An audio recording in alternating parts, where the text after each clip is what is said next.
Eu vou chegar em casa amanhã, vou almoçar com 8 netos e uma bisneta de 6 meses. Eu posso olhar na cara dos meus filhos e dizer que eu vim a Curitiba prestar depoimento a um juiz imparcial.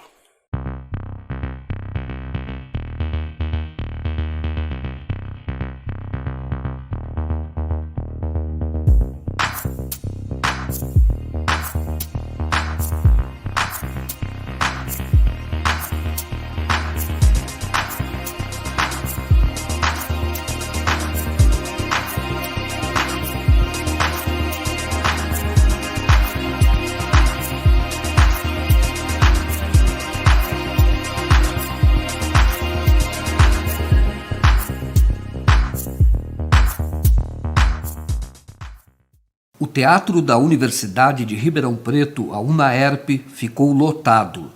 As pessoas estavam ali para ver Deltan Dallagnol, o coordenador da Lava Jato. O tema da palestra era o combate à corrupção.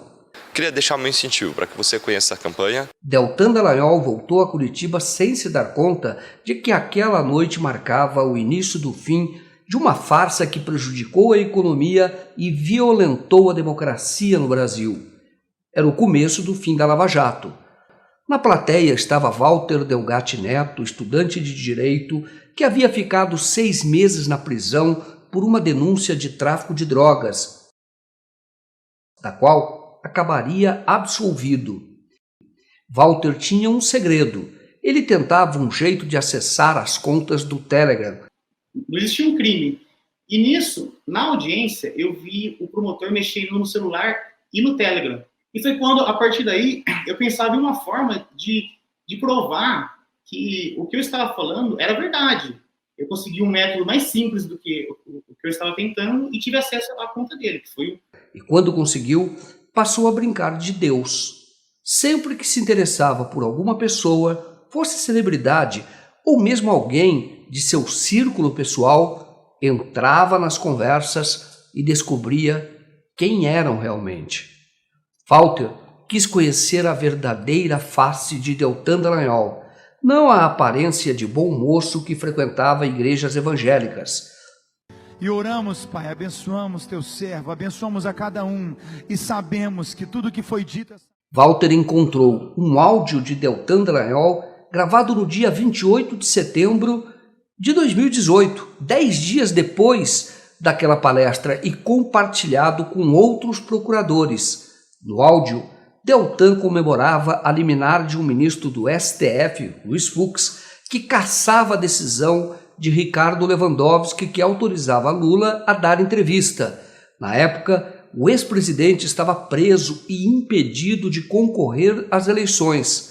A entrevista solicitada pelos jornalistas Florestan Fernandes, do El País, e do Conselho Editorial do 247, e por Mônica Bergamo, da Folha de São Paulo, poderia ter impacto no primeiro turno, marcado para o dia 8 de outubro, e diminuir as chances de Jair Bolsonaro, que liderava as pesquisas, e assim fortalecer Fernando Haddad, que tinha o apoio de Lula. Carlos, o Fux deu uma liminar suspendendo a decisão do Lewandowski, que autorizava a entrevista, dizendo que vai ter que esperar a decisão do plenário. Agora não vamos alardear isso aí, não vamos falar para ninguém, vamos ficar quieto para evitar a divulgação o quanto for possível, porque quanto antes divulgar isso, antes vai ter recurso do outro lado, antes isso aí vai para plenário. Então, quanto assim, o pessoal pediu para a gente não comentar aí publicamente e deixar que a notícia surja por outros canais para evitar precipitar recurso de quem tem uma posição contrária à nossa. Mas a notícia é boa para terminar bem a semana, depois de tantas coisas ruins, e começar bem o final de semana. Abraços, falou! Quando estas e outras mensagens foram divulgadas, que revelavam a verdadeira natureza da Lava Jato, a de uma organização política e até com indícios de crime, Deltan Dallagnol tentou se explicar. A Lava Jato em Curitiba sofreu um ataque gravíssimo por parte de um criminoso que invadiu telefones celulares, que sequestrou contas e aplicativos de trocas de mensagem, que se fez passar por jornalistas e procuradores E o nosso receio é que a atividade criminosa dele avance agora para falsear e deturpar fatos nesse imenso ataque contra a Operação Lava Jato. A minha opinião, e aqui é uma opinião informal, é que alguém com muitos recursos está por trás dessas invasões e o objetivo principal seria invalidar condenações da Operação Lava Jato e impedir novas investigações. Alguém com recursos, porque não é tentativa de ataque a um celular, mas tentativa de ataque de vários, né, e em alguns casos talvez aí com sucesso, o que não parece corresponder à atividade de um adolescente com espinhas na frente do computador. Né? Sérgio Moro e Deltan Dallagnol já não convenciam mais como antes.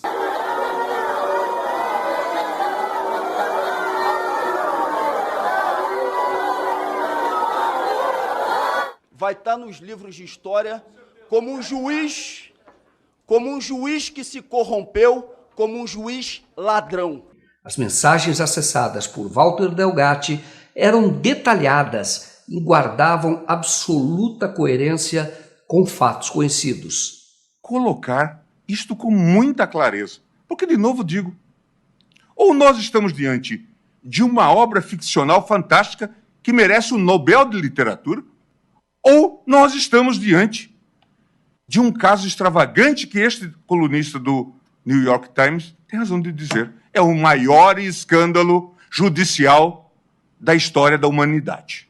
Não foram só Gilmar Mendes e outros ministros do STF que ficaram escandalizados com os arquivos. Lula, que há 3 anos lançou o livro A Verdade Vencerá, se manifestou com uma certeza. Sempre soube que esse momento chegaria. Esse vazamento que está acontecendo, tudo isso me dá um alívio de dizer, porra, Deus existe. Deus existe, a verdade está vindo à tona, apesar da Globo. No Congresso e em outros fóruns de debate, a ação de Walter Delgatti também repercutiu. Ele é uma pessoa muito importante para a história do Brasil.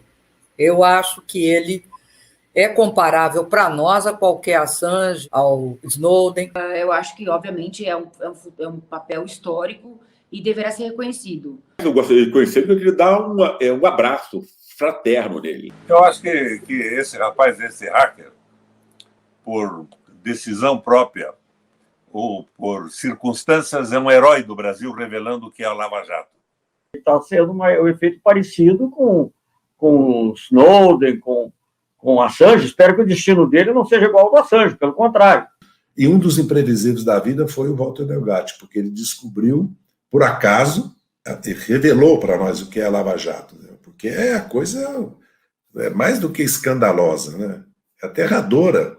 Porque os exemplos estão aí agora, desnudados, claros, sobre como se acontecia as investigações no país e principalmente ali na Força Tarefa Independente de Curitiba. A história tinha retomado seu curso. Democracia!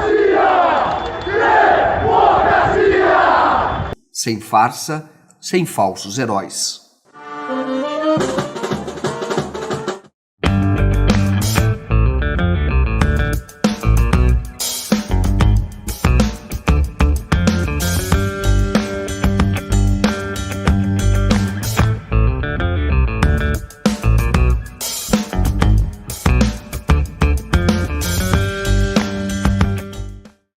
Bom, eu estou aqui no espaço da casa do Walter, né?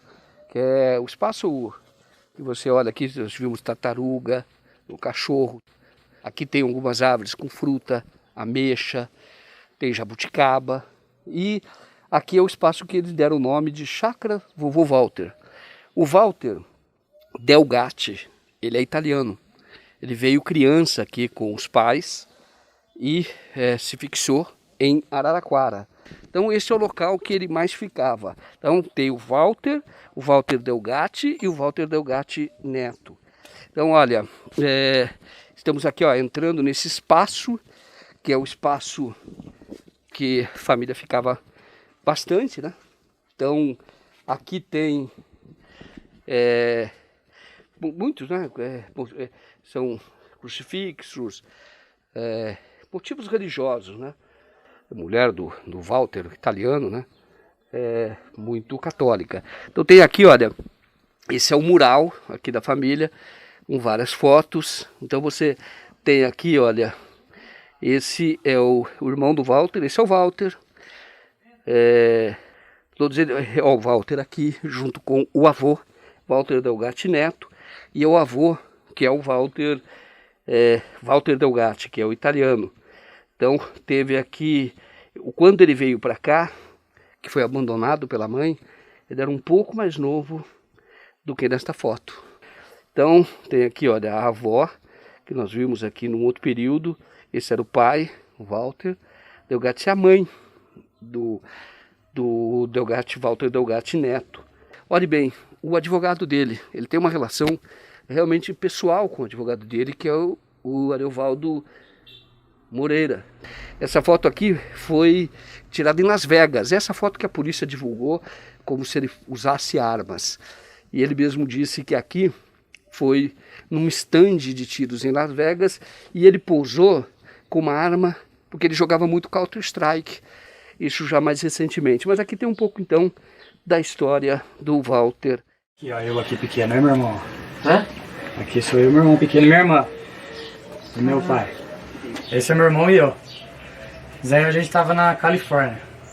Você viajou com ele? Viajei. Só vocês dois? Só nós dois. Aí essa foto de cima a gente tá de bicicleta aí também, eu e ele, ó. Essa daí é no Central Park, lá em Nova York.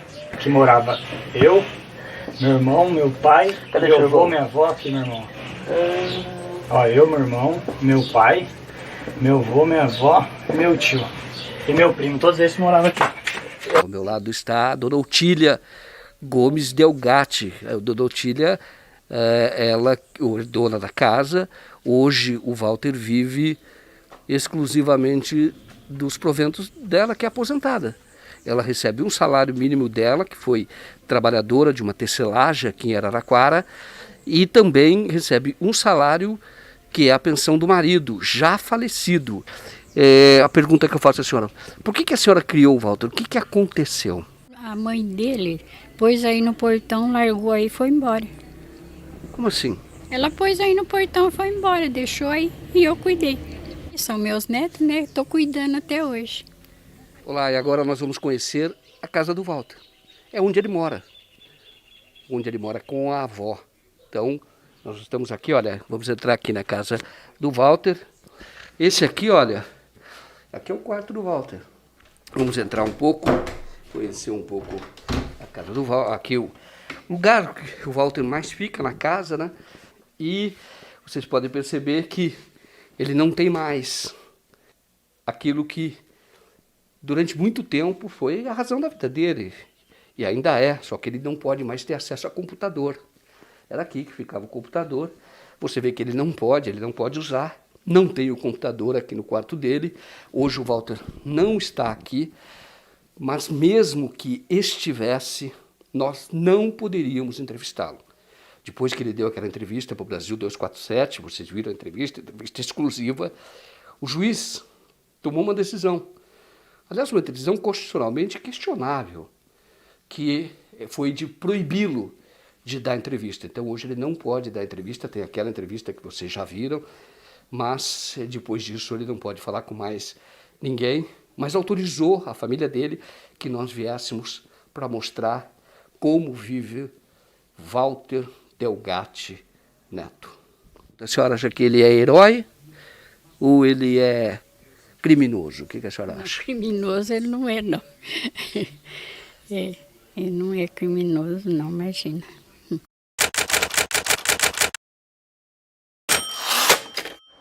O Danilo ficou mundialmente famoso como um dos hackers de Araraquara.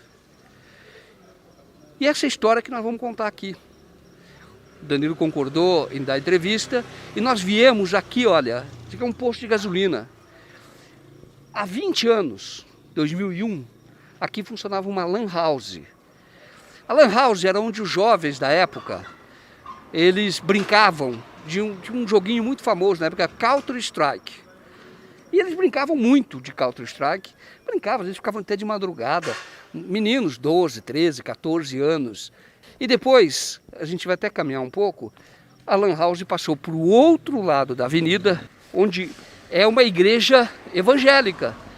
O Danilo, e hoje já sabe, ele não teve nenhum envolvimento com o hackeamento diretamente. Mas ele ficou preso. Na Papuda, lá em Brasília. Como foi que você conheceu o Walter e o que aconteceu efetivamente para que você fosse preso? O Walter, eu conheci ele no ano de 2001, 2002, que a gente, como você disse, a gente jogava Counter-Strike e outros jogos aqui nessa Lan House. Eu não sou formado em TI, eu não fiz curso nada, mas eu sempre gostei. Eu sempre fui computador, em jogos, inclusive desde os 12 anos, 11 anos de idade, eu trabalhei em Lan House, fazia manutenção de computadores com 12 anos de idade. Você acha que a sua prisão faz parte de uma armação no sentido de contar uma história que não corresponde à realidade? Com certeza, com certeza. Com certeza, se isso não é armação, eu não sei o que é mais. Ele diz, ó, foi eu que fiz, não foi pego nada comigo de material, nada na minha casa.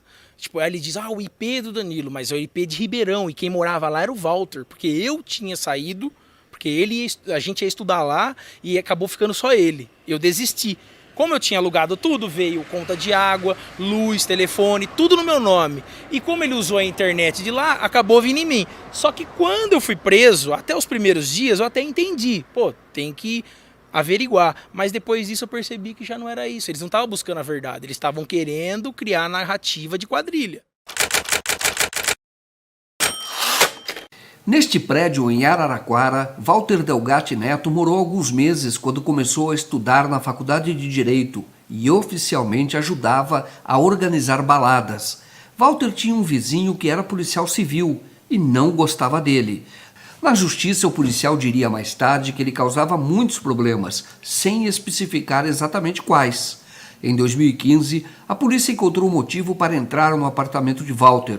Na Delegacia da Mulher, em Araraquara, uma jovem o havia acusado de estupro.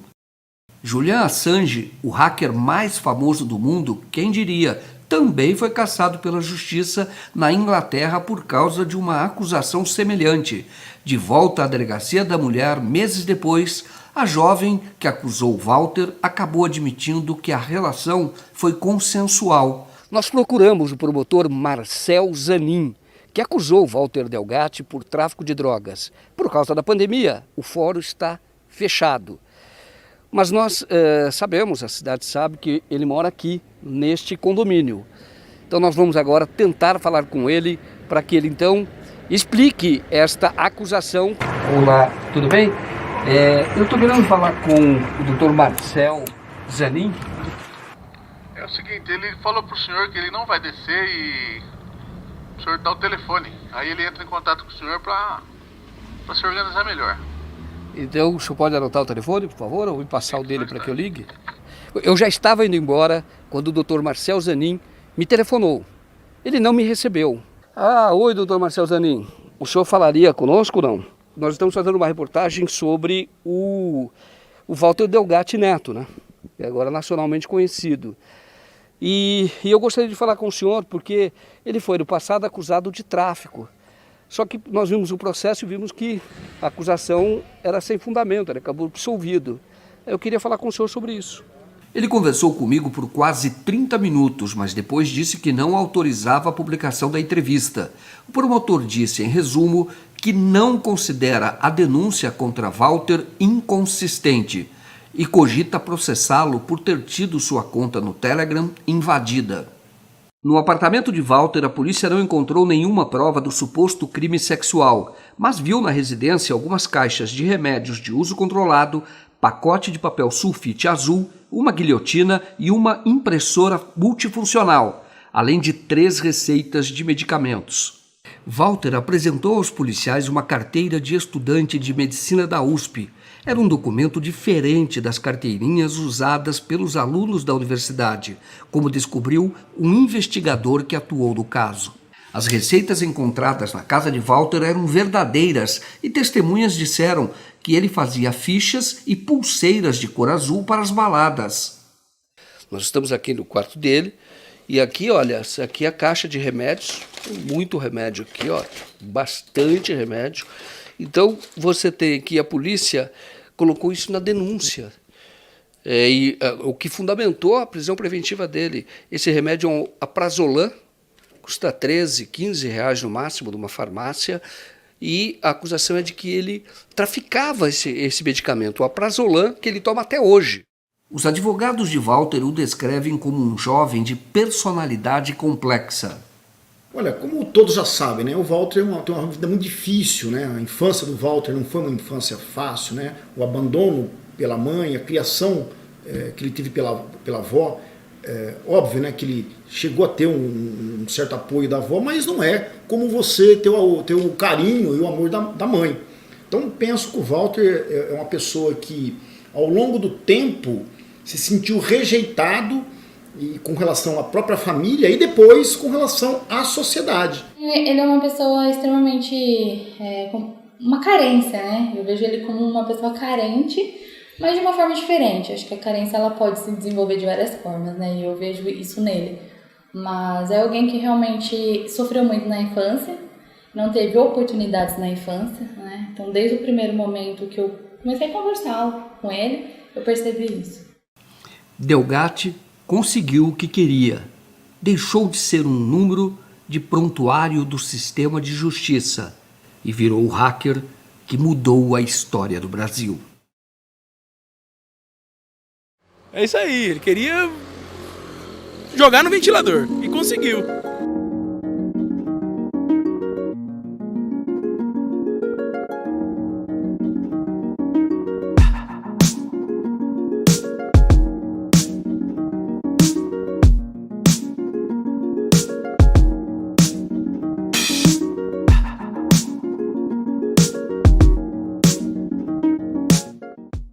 Os membros da Força Tarefa já não têm mais a popularidade de antes.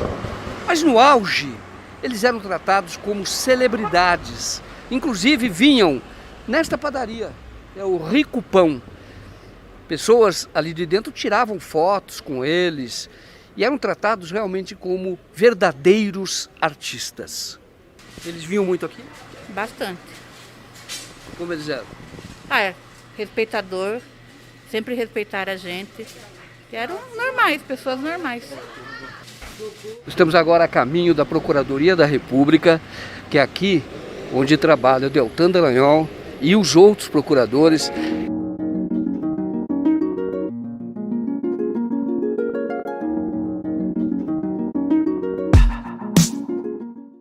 E encontramos o MPF fechado, porque está em reforma, mas nós vamos tentar falar com todos os membros da Força Tarefa, da Lava Jato.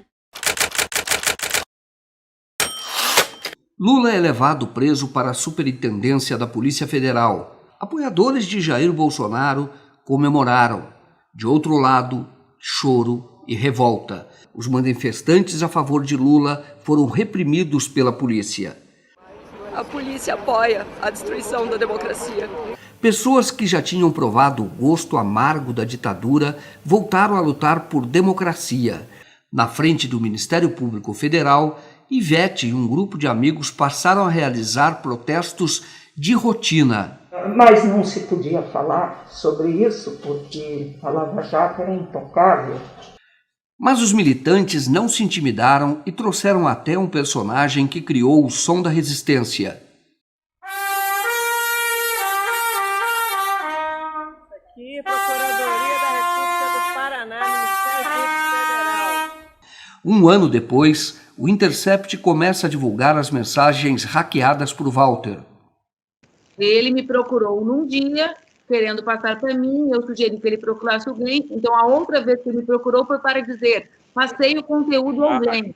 E de repente um menino de Araraquara revela para o Brasil tudo aquilo que a gente estava ali sentindo. O coordenador da Lava Jato começou a ser requisitado para palestras depois que ficou famoso e se tornou muito próximo de empresas e bancos, como a Unimed e a XP Investimentos. mas mudou também que eu me tornei cliente da XP, viu? Por iniciativa própria, entrei lá no site, fiz o meu cadastro, assim. Em chat acessado por Walter Delgatti, Deltan Dallagnol expõe à esposa seu plano para ganhar dinheiro. Vamos organizar congressos e eventos e lucrar, ok? É um bom jeito de aproveitar nosso networking e visibilidade, escreveu Deltan Dallagnol em dezembro de 2018.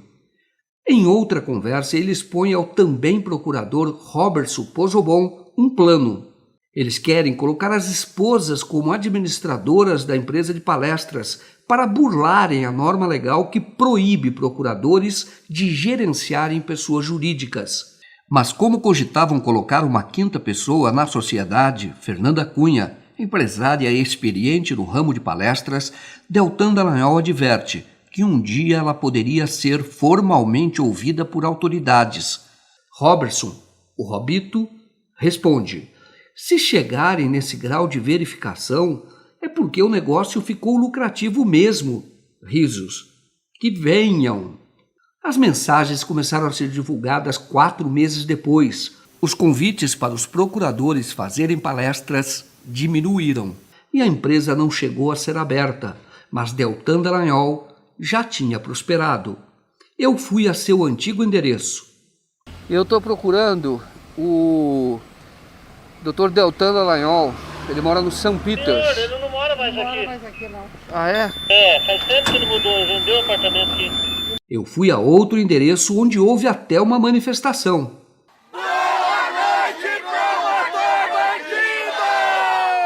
O Deltan Martinazzo, ele é conhecido nacionalmente, ele é um procurador da República. Não, mas aqui ele não mora. Por fim, fui até o 2º cartório de imóveis, onde fiz uma pesquisa. Fim do mistério. Deltan Dallagnol comprou um apartamento na rua Manuel Eufrásio em setembro de 2018 por R$1.800.000. Do cartório, fui direto para o condomínio.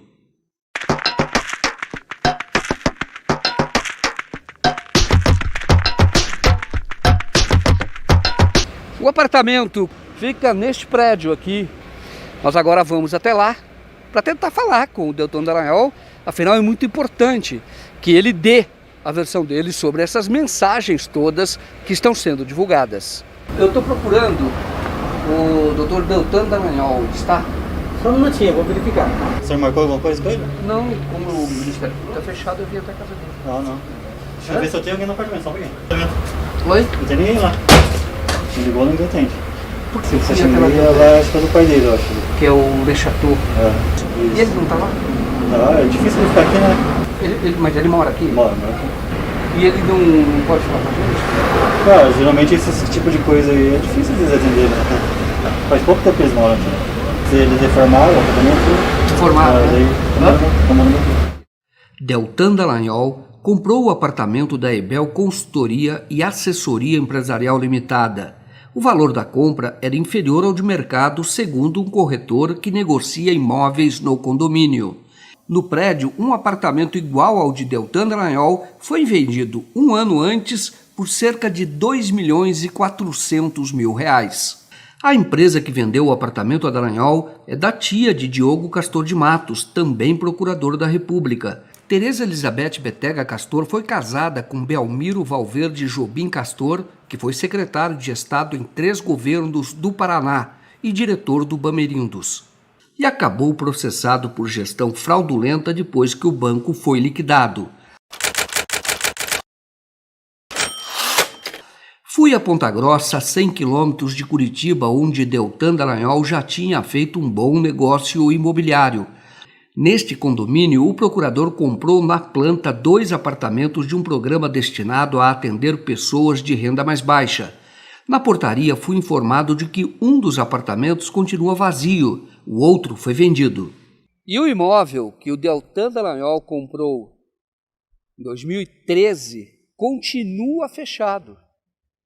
E eu conversei com alguns moradores e eles disseram que o Deltan Dallagnol se encaixa num tipo que é comum, aqui mesmo, neste empreendimento e em outros do Minha Casa Minha Vida. que é o especulador. Ele compra o imóvel, ele não tem interesse em alugar, nem tem interesse em vender, e fica esperando a valorização. É isto que acontece com o imóvel. Hoje, o imóvel que o Deltan Dallagnol pagou, já em 2013, pagou R$80 mil, está valendo quase R$200 mil. Nem assim ele vende. Também não aluga, embora haja muita procura, já que a 200 metros daqui fica a Universidade Estadual de Ponta Grossa. E muitos estudantes que vêm de várias regiões do Brasil, ou do interior aqui do Paraná, procuram imóveis próximos. Aqui, por exemplo, e não consegue alugar porque o Deltan mantém o apartamento dele fechado. É ilegal? Não, mas é absolutamente imoral. Imagine que um empreendimento que tenha dinheiro público, aqui tem, porque é feito pela Minha Casa Minha Vida, é subsidiado, ele custa menos a unidade justamente para que as pessoas possam ter o seu primeiro imóvel. Você imagine se as pessoas, se todos pensassem como o Deltan Dallagnol, vem para um empreendimento como este, compra as unidades, enfim, no caso do Deltan Dallagnol nem foi difícil, ele recebia auxílio moradia quando ele comprou este imóvel, ou estes 2 imóveis, e deixa lá fechado como se fosse um dinheiro num banco, feche lá um ativo sem nenhuma utilização, sem cumprir a sua função social. E alguns poderiam dizer que até algum tipo de corrupção, já que, como eu disse, há dinheiro público que é aplicado em construções como estas. Depois que a Lava Jato começou, o Brasil empobreceu. Filas de desempregados passaram a fazer parte da paisagem urbana de grandes cidades como Rio de Janeiro e São Paulo. Estudo do Diese revela que a Lava Jato provocou desinvestimento de 172 bilhões de reais e foram perdidos 4 milhões e 400 mil empregos. O Brasil era a 6ª economia do mundo. Hoje é a 12ª, mas as estrelas da Lava Jato enriqueceram. Sérgio Moro vivia neste bairro. Os vizinhos dizem que ele se mudou. Mas a senhora sabe se o doutor Sérgio Moro, eu estou ligando lá no apartamento 71, ele não mora mais aqui? Não, ele não mora mais aqui, senhor. Faz tempo que ele saiu? Já faz um tempo. Ele mora no Cabral, se eu não me engano. Cabral? Lá no Cabral. Rosângela Moro, que trabalhou com um advogado da chamada indústria da delação premiada, Marlos Arnes, e com o lobista Carlos Zucoloto Júnior, hoje está bem instalada. Bom, nós estamos aqui em frente ao condomínio AR3000. Aqui tem o escritório da Rosângela Moro. Sérgio Moro já foi visto aqui várias vezes. Nós tentamos falar com a Rosângela Moro, fomos até ali à recepção, mas a nossa entrada não foi autorizada.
O sobrinho de Teresa Castor, que vendeu o apartamento a Deltan Dallagnol, é irmão de Rodrigo Castor de Matos, que recebeu honorários milionários para representar presos na Lava Jato em acordos de colaboração, como o casal João Santana e Mônica Moura. Diogo Castor de Matos patrocinou este outdoor na via pública que leva ao aeroporto que serve a Curitiba. Bem-vindo à República de Curitiba, terra da Operação Lava Jato, a investigação que mudou o país. Aqui a lei se cumpre. Diogo Castor de Matos poderia ser preso se a frase que publicou fosse aplicada a membros do Ministério Público. A advogada Tânia Mandarino, em nome do Centro de Direitos Humanos e Memória Popular de Foz do Iguaçu, denunciou o caso ao Conselho Nacional do Ministério Público. A representação foi arquivada, embora os procuradores soubessem de sua gravidade, conforme revelam áudios acessados por Walter Delgatti. O procurador Orlando Martello Júnior comentou com os colegas. E a terceira coisa é a questão de vai chegar nele ou não vai chegar nele, é se vai ter uma repercussão externa. A gente sabe que ele já confessou, já vai tentar lidar com isso internamente, não há dúvida. Mas isso pode não chegar no público externo, pode não chegar no CNMP. O CNMP vai ser notificado para suspender os fatos, né? Em razão do problema dele de saúde. Mas depois talvez não tenha essa repercussão, porque eventualmente o corregedor vai analisar todas as circunstâncias, vai penalizá-lo ou não, seja lá como for, e aí vai acabar esvaziando o procedimento do CNMP, tá? Então a questão é se vai ter uma repercussão externa ou não. Internamente, lógico, ele confessou, certo? Então é nesse sentido. Abraço. Paulo Galvão, outro procurador experiente, também falou intramuros sobre Castor de Matos. Galerinha, deixa eu colocar duas coisas aqui que eu acho que tá errado. Vocês estão repetindo a mesma coisa, vocês estão repetindo errado, tá? Uma coisa, o Diogo, quem pediu para sair foi ele. Então, ele pediu para sair, segundo ele relatou, por questão de tratamento de saúde. Então, ele está saindo por tratamento de saúde. Não existe essa história de estar saindo por motivo irreal. Foi ele que decidiu sair, tá? E a segunda coisa, não existe essa história de vai chegar nele, não vai chegar nele, a história do outdoor. Vai chegar nele porque ele confessou, relatou o fato para o corregedor, já chegou nele. Então, não existe essa história de vai chegar, não vai chegar. Ele mesmo, espontaneamente, foi lá e falou, já relatou isso para o corregedor. Então, não tem mais isso, tá bom? Quanto ele ficar na integração, eu não estou na integração, né? Inclusive, estava meu nome lá equivocadamente na portaria, até pedi para sair.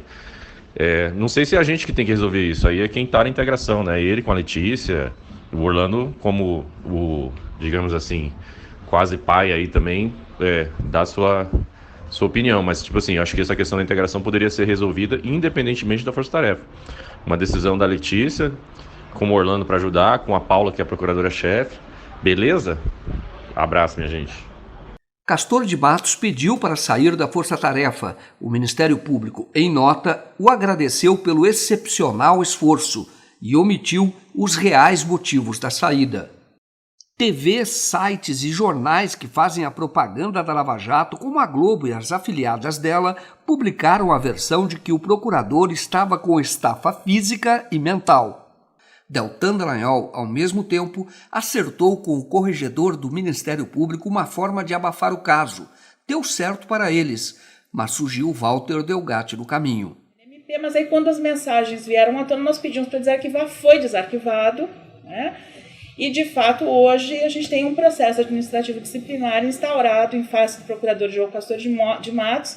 Descobriu que foi indicado um laranja fantasma, que é o JC Batera, que o nome dele é público hoje, né? Como contratante do outdoor.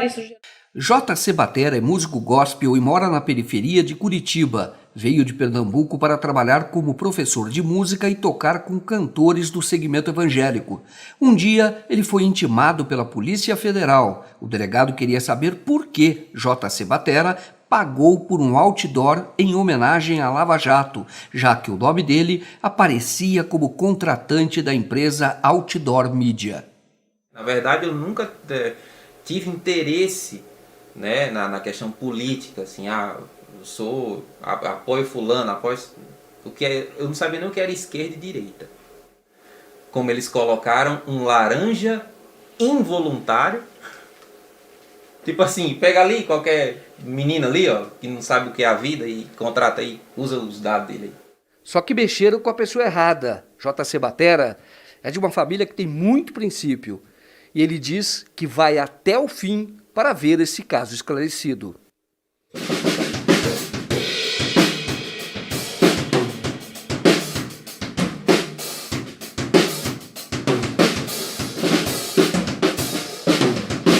Vou até o fim. Vou até o fim porque, assim, dependendo do que esteja acontecendo, tudo, eu sempre fui um cara, e minha família sempre me ensinou isso. A gente pode não ser rico, não ter as coisas, tudo, mas dignidade a gente tem. Né? Da outdoor media. E também a descobrir, né, através das coisas que aconteceram, sobre a questão do procurador Diogo Castor de Matos, que também se colocou como, foi ele, né, que financiou, ele foi aberto isso aí, acho que ele confessou, enfim, também para ele se esclarecer sobre isso. Porque se foi ele que financiou, ele sabe quem é o contratante. Ou ele próprio. Ou né? ele próprio. Talvez ele próprio tenha dito, esse aí, pode ser isso aí, coloca aí. A Lava Jato, sob certo aspecto, foi uma reunião de amigos. Castor de Matos era estagiário de Deltan Dallagnol, assim como Robertson Pozzobon. Os dois estavam designados para trabalhar em cidades do interior, mas foram chamados por Dallagnol quando a força-tarefa foi formada e vieram para a cidade onde já estava a família deles. Orlando Martello estava em São Paulo como procurador regional e também foi convidado. Assim ficou perto da esposa, também procuradora da República, e também da filha. Todos eles recebiam diárias elevadas. Nos livros que saíram sobre a Lava Jato, ninguém conta que a operação nem sequer deveria ter sido realizada em Curitiba. O discreto procurador José Soares Fritz era o titular na vara de Sérgio Moro e, em 2014, assinou um parecer que recomendava a transferência da investigação para outros estados, de acordo com a lei e a Constituição. Ele afirma que não há notícia de qualquer crime praticado no Paraná e requer a Sérgio Moro que transfira a investigação para outro juiz em São Paulo e também no Distrito Federal. Seu parecer, no entanto, não foi acatado por Moro e José Soares acabou deixando o posto. Eu conversei com ele por telefone. Comentei que 7 anos depois, o parecer dele se revelou correto. O senhor dizia que a Curitiba não era o juízo natural, não era competente para julgar aquele caso, é isso? Em essência. A conclusão era essa. Tanto que Edson Fachin anulou as condenações de Lula por incompetência da vara de Curitiba. José Soares não fala sobre as razões de ter trocado de posto com Deltan Dallagnol. Houve pressão para o senhor sair? Eu vou perguntar de outra forma, então, José Soares. Não. A pressão para eu sair? Isso. Pressão, porque este caso, e o Deltan não conta isso no livro dele, aparentemente o Deltan queria muito esse caso. Houve algum tipo de pressão do tipo, de algum tipo de pressão? Eu sei que vocês têm independência funcional, autonomia, mas a pressão pode existir de qualquer forma. Não houve pressão. E o senhor prefere não falar? Eu prefiro não falar os motivos particulares pelos quais eu saí. Quando Glenn Greenwald entrevistou Lula na prisão em 21 de maio de 2019, ele já tinha conhecimento da bomba encontrada por Walter Delgatti. O jornalista teve o primeiro contato com Walter em 12 de maio, sem saber a identidade dele, como mostra a conversa encontrada pela perícia no celular do hacker. Na entrevista, sem saber que Glenn Greenwald já tinha conhecimento de pelo menos parte das mensagens, Lula fala que o Departamento de Justiça dos Estados Unidos estava por trás da Lava Jato. Eu tenho clareza que o Departamento de Justiça dos Estados Unidos está por detrás disso. Da mesma forma. Tem evidência para isso? Hein? Tem evidência? Tem provas? Eu tenho só convicção. Lula diz ainda que a Lava Jato tinha virado uma organização política. A Lava Jato, aos poucos, ela foi se transformando numa operação política a benefício de quem dela participa. O Moro é um subproduto da Rede Globo de televisão.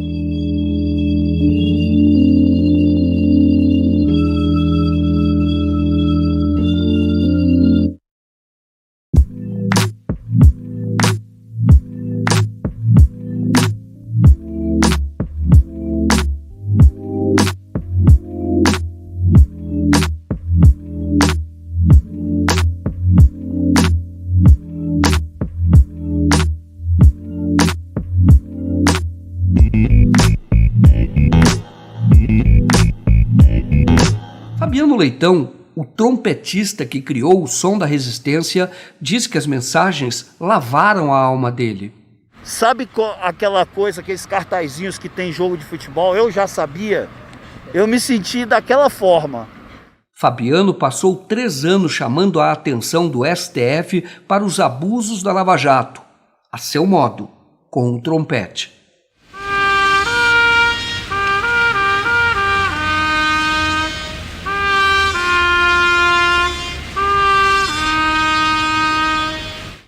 Fabiano tocava num grupo de axé em Brasília até descobrir que o trompete poderia ser uma arma política poderosa. No dia que a presidenta Dilma, ela sofreu impeachment, né? Eu estava aqui na praça desolado, muito triste. Fiquei até 1h da manhã, né? E aí eu vi que ia ter uma entrada ao vivo do Heraldo Pereira. E aí eu liguei pro meu amigo e ele falou, pô, beleza, eu te aviso na hora que ele entrar ao vivo.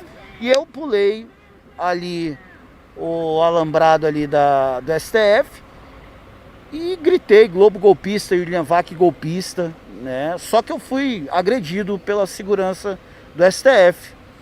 E aí, por conta dessa agressão, eu falei, pô, vamos botar a caixa lá para funcionar, né? Você toca trompete.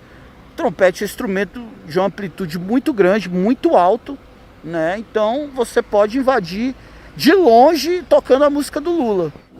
O Marcos foi engraçado porque ele errou o texto, porque era para ele falar... Ele ficou nervoso. Ficou nervoso, ele caiu. Porque ele errou o dia do retorno do judiciário, que era para ser 1º de fevereiro, ele falou 1º de janeiro. E na volta do recesso do judiciário, no dia 1º de janeiro, vai decidir. Invadia a Globo, que estava falando para 40, 50 milhões do Jornal Nacional. Então era uma forma de colocar o Lula na pauta, não deixar que a população esquecesse nenhum momento que o Lula estava preso injustamente. Isso foi o Jornal Nacional, né? Justificadas. Bonner, Renata... Obrigado, Giovana. Esclarecimento. Aí ele dá esclarecimento. Durante a entrada ao vivo da repórter, um manifestante tocou uma música que normalmente é usada em comícios do PT. O som foi captado involuntariamente pelo microfone da repórter. Isso é semiótica, Joaquim. Ele fala PT, entendeu? De maldade. Fabiano tem 41 anos, 9 a mais que Walter Delgatti. São da mesma geração, mas tiveram uma trajetória muito diferente. Eu sou um cara que a minha formação política, Joaquim, foi nas viagens que eu fazia para Teresina, no Piauí. Minha família é de lá, minha mãe é de lá. E eu lembro da minha mãe colocando saco de arroz, saco de feijão no porta-mala e dando para as pessoas na viagem, sabe? Então, essa foi minha maior formação política. Já Walter Delgatti foi descrito pelo delegado Luiz Flávio Zampronha, que trabalha em Brasília, como integrante de um grupo que aplicava golpes bancários. Zampronha indiciou Walter pela invasão de celulares, organização criminosa e lavagem de dinheiro. No inquérito, juntou vídeos e extratos que indicariam a participação dele nesses crimes. Mas não há um único indício de que, ao acessar o Telegram de Deltan Dallagnol, Walter Delgatti tivesse agido por interesse financeiro. Numa conversa com Gregório Duvivier, o hacker diz que quer mudar o Brasil. Ele já conhecia Gregório e não era da TV ou YouTube. Tinha acessado a conta do ator e humorista e obtido imagens íntimas e do documento de identidade. Gregório chega a sugerir a ele que acesse as contas no Telegram de figurões da Globo. E testa o hacker, dando o número de um amigo, Bruno Torturra. Walter, em meia hora, entrega imagens que estavam no Telegram de um dos fundadores do Mídia Ninja. O hacker Gabriel Pato explica como Walter agia. Vamos resumir aqui rapidaço então qual que foi o esquema. O hacker faz várias ligações para o telefone da vítima para que ele fique ocupado. Em paralelo, nesse momento, ele pede para o Telegram fazer uma ligação para a vítima informando o código de acesso dela. Como o telefone da vítima vai estar ocupado, a ligação do Telegram é encaminhada para a caixa postal da vítima e acaba deixando esse código gravado lá. Aí o hacker usa o Caller ID Spoofing para entrar na caixa postal da vítima como se fosse ela mesma. E aí é só ouvir a mensagem que está gravada lá com o código de acesso. Com esse código de acesso em mãos, é só logar no Telegram como se fosse a vítima. Quando sugeriu a Walter acessar as contas do Telegram, Gregório do Vivier correu o risco de ser indiciado pela Polícia Federal. Ele avisou Walter que não queria mais que isso fosse feito. Contou que Glenn Greenwald o alertou de que isso era ilegal. Walter tinha acessado a conta de William Bonner em data anterior, mas o apresentador da Globo costumava apagar as mensagens.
Walter Delgatti Neto ficou preso 1 ano e 3 meses em Brasília. Primeiro aqui, na carceragem da Polícia Federal. Depois ele foi transferido para o presídio da Papuda e dividiu uma ala com o ex-deputado Gedel Vieira Lima e o empreiteiro Sérgio Mendes.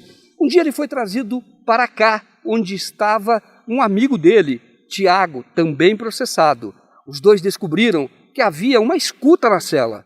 E lá tem uma saída de ar, uma entrada de ar redonda, e o sol ele bate nessa saída de ar e forma a sombra.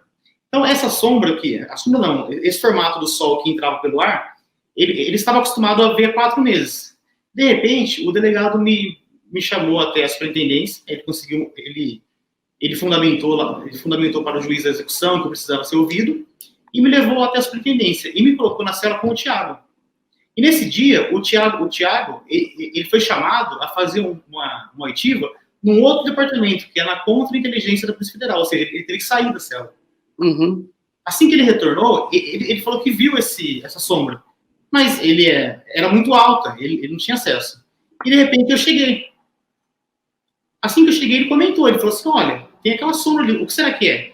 Eu pensei, se me colocaram aqui, e com você, e nessa altura do campeonato, eu tenho certeza que seja uma escuta, ou algo do tipo. Foi quando eu fiquei em pé, ergui assim ele subiu em mim e conseguiu puxar, e realmente era uma escuta. Ele entregou o advogado ele constatou que era uma escuta, e depois a corregedoria foi lá. Um alento. Assim que o delegado confessou isso, o advogado falou, que coisa feia, doutor.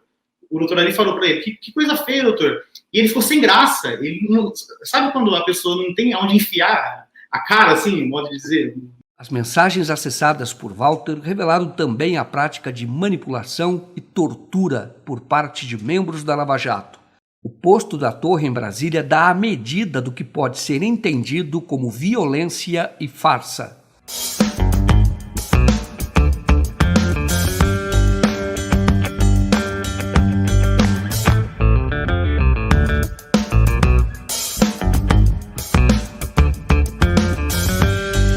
Este é um dos postos mais famosos do Brasil, que serviu de inspiração para batizar a Força-Tarefa.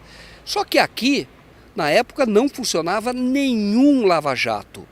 E os policiais diziam que havia, neste posto, um caixa da propina, onde se movimentariam milhões de reais. Só que você pode revirar os processos, que vai encontrar apenas 2 operações suspeitas no valor total de R$ 460 mil. reais. Nós vamos falar com Carlos Habib Chater, que era o proprietário do posto na época e que hoje evita a imprensa como o gato escaldado tem medo da água fria.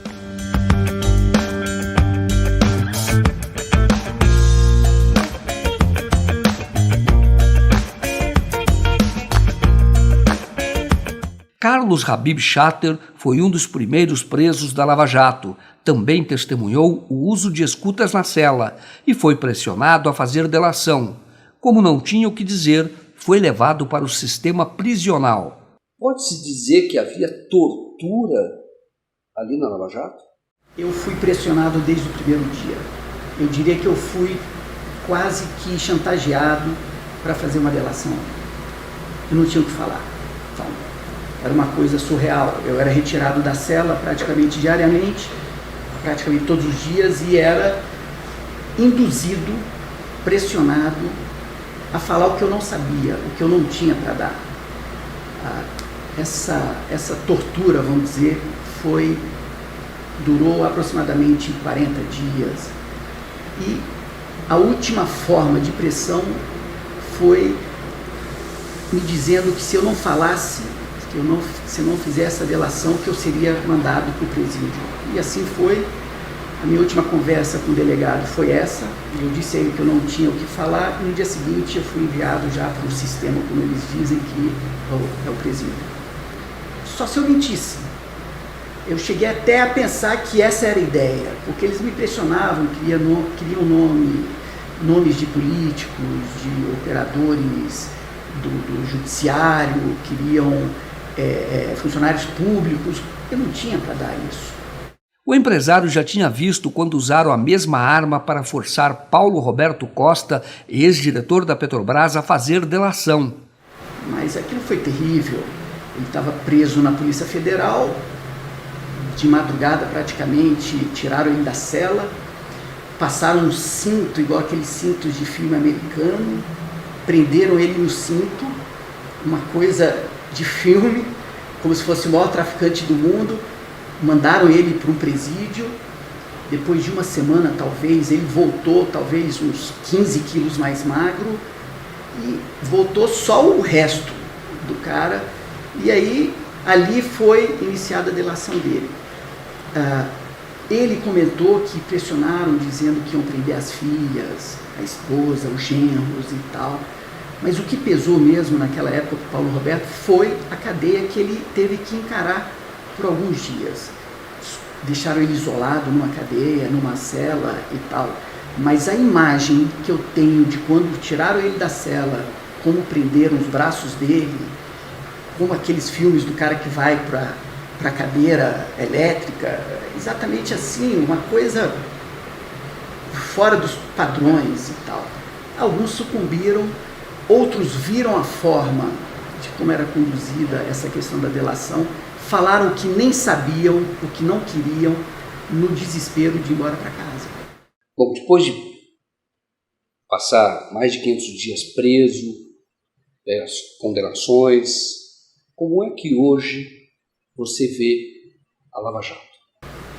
Se você me fizesse essa pergunta há uns 4, 5 anos, eu diria que foi um divisor de águas, porque eu acreditava nisso. Apesar dos pesares, eu imaginava que ela seria um divisor de águas. Em que pese o que a Vaza Jato mostrou hoje, que nós tínhamos conhecimento, não um conhecimento cabal como é hoje, mas a gente percebia nas ações da polícia, do Ministério Público, tudo isso que apareceu hoje na Vaza Jato, que era um modus operandi, era uma forma estruturada, estudada, para conseguir principalmente as delações. Então, hoje eu diria que foi um grande erro a Operação Lava Jato. Ela poderia ter sido uma operação que colocasse aí em panos limpos todo um problema que eu não estou negando que houve, mas ela foi uma ilegalidade defendendo outra ilegalidade. Então, o julgamento, as ações, da maneira como foram conduzidas, hoje se mostram em grande parte ilegais. Carlos Habib Chater diz que as mensagens acessadas confirmaram o que ele já suspeitava, mas o grau de promiscuidade o surpreendeu. A mim não me espanta, porque, como eu disse, a gente tinha a sensação, a sensibilidade de que aquilo existia. A gente não sabia que era nesse grau de promiscuidade, pelo menos é o que eu vejo. Eu não tive acesso a essas mensagens, tenho vontade de ter acesso para entender um pouco da história. Acredito que isso vai ficar para a história.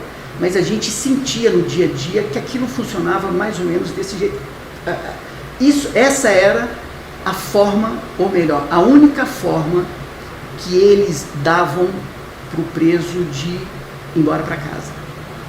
Não havia outra. Chater hoje tem certeza de que ele nunca foi o verdadeiro alvo da operação. Foi condenado por 2 condenações que sequer chegam a 700 mil reais, 800 mil reais, enquanto falam de bilhões e bilhões e bilhões. E olha que eu tive uma 3ª condenação agora, que a gente está recorrendo, de alguns crimes que a gente entende que serão revistos, não tem tanto embasamento jurídico e tal, mas o fato é que a mídia, a questão midiática e tal, foi muito acima, no meu caso, claro, da realidade. Ou seja, eu fiquei preso, eu fui condenado a 11 anos de cadeia em 2 sentenças por uma lavagem de 700 mil reais, que nada tem a ver com política. A pecha que foi colocada em mim e tal, nada tem a ver com a realidade. Porque não conseguiram vincular nenhum político ao meu negócio. Quer dizer, uma coisa muito surreal. Não comprovaram, porque não teriam como comprovar esse tal caixa eletrônico que o político vinha, retirava dinheiro, tal, uma aberração, uma aberração. O fato é que eu cumpri as 2 primeiras sentenças, cumpri bravamente,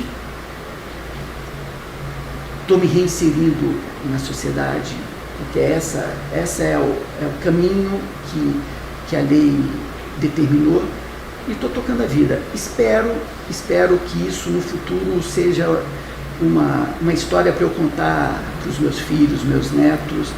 Não deixa de ser uma experiência ruim, mas é uma experiência.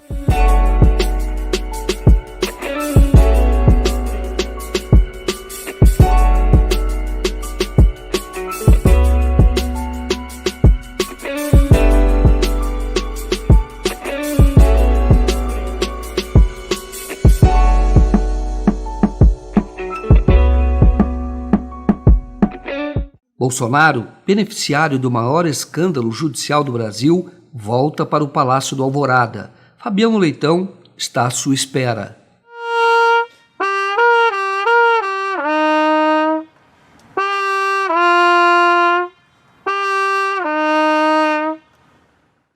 Agora no Alvorada, você é dia e noite? Tem vezes que eu venho acordar aqui, né? E tem vezes que eu vou, entre aspas, dar uma péssima noite para ele, para atazanar mesmo, lembrar que ele está num lugar onde não deveria estar. Quem deveria estar ali dentro é o Lula. Eu posso olhar na cara dos meus filhos e dizer que eu vim a Curitiba prestar depoimento a um juiz imparcial. Bem, primeiro não cabe ao senhor fazer esse tipo de pergunta para mim, mas de todo modo, sim. Moro mentiu e continuaria enganando se não surgisse no cenário nacional o hacker de Araraquara. No dia 23 de março de 2021, o Supremo Tribunal Federal declarou Sérgio Moro juiz parcial e anulou a condenação que tirou o ex-presidente Lula da disputa eleitoral em 2018. O hacker de Araraquara já mudou a história do Brasil. Mas essa história está longe de terminar. Ficarão impunes os crimes descritos nas mensagens, como crimes contra a dignidade humana, contra a soberania nacional, crimes de lesa pátria, de traição. Há juristas que entendem que essas mensagens sejam validadas para que processos sejam abertos contra estes que aparecem nestas mensagens cometendo ilegalidades. A questão da prova ilícita, que chama-se, né, Fruit of Poison Tree, o veneno da árvore proibida, foi feita para proteger o cidadão contra o Estado. Nós estamos aqui com algo completamente diferente.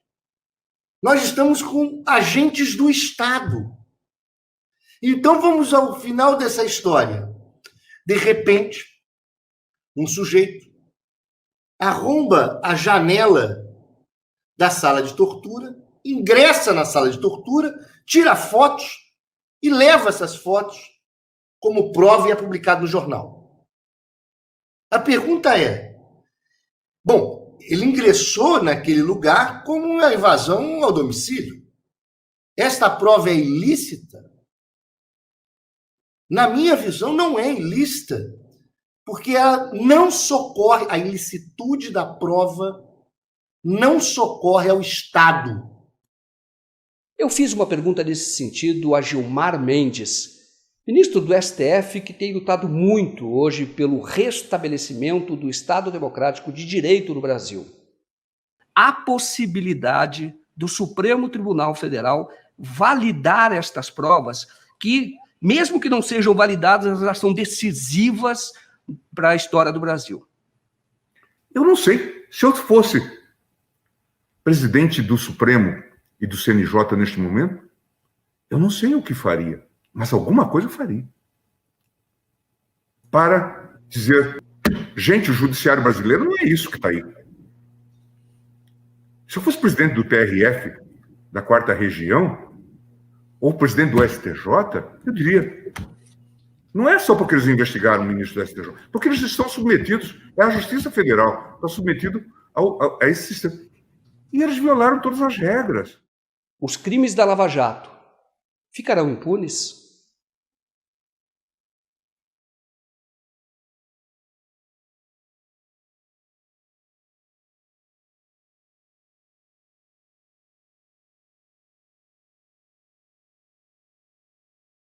A TV 247 agradece a todos os seus membros, assinantes e a todos os internautas que participaram do financiamento coletivo deste documentário.